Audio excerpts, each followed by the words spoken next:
Bonjour, vendredi 8 août. Alors, je suis avec Normand Robert. Alors, peux-tu te présenter un petit peu?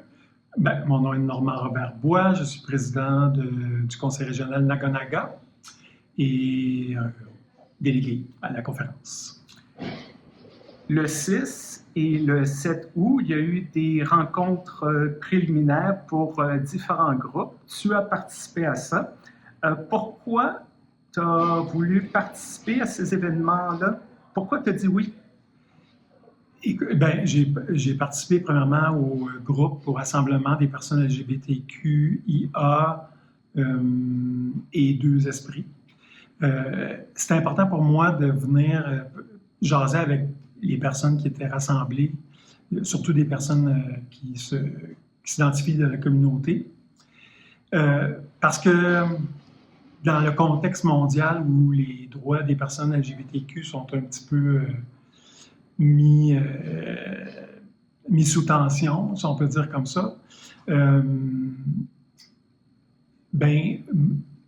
moi dans ma jeunesse, la vie que je vis aujourd'hui, d'être intégré et d'être capable de vivre avec un conjoint, d'être marié, de vivre la vie que je vis, c'était pas une possibilité.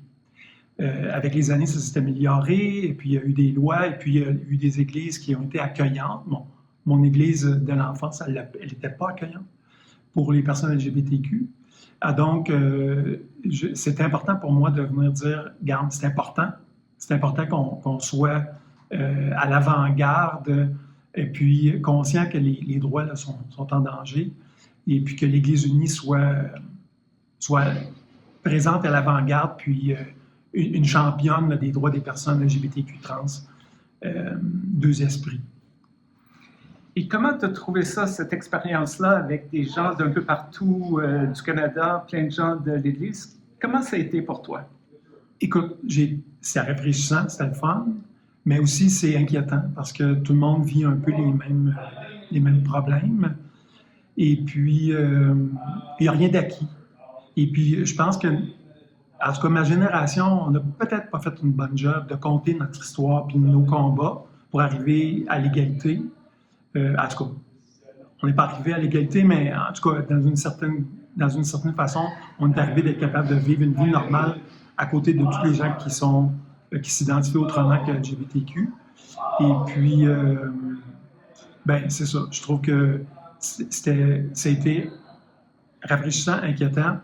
Puis en même temps, je pense que ça trace la mission de l'Église unie d'être une championne, donner une voix aux personnes qui n'en ont pas nécessairement. Alors, dans le contexte dans lequel on est, je pense que c'est important. Et qu'est-ce que tu espères, quel serait peut-être le rêve, que l'impact l'impact pour le Conseil général de ces rencontres-là, qu'est-ce que tu espères que ça va donner? L'Église est en train de se penser pour les 10 prochaines années avec le projet Towards 2035, qui est en fait, là, on se pense jusqu'en 2035.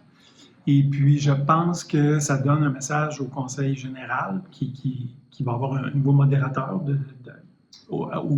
à la conclusion du Congrès, de prendre ça au sérieux, les droits des personnes LGBTQ, puis de soutenir les gens qui font de l'advocacy, je vais dire le mot en anglais, mais qui championne la cause parce que c'est inquiétant.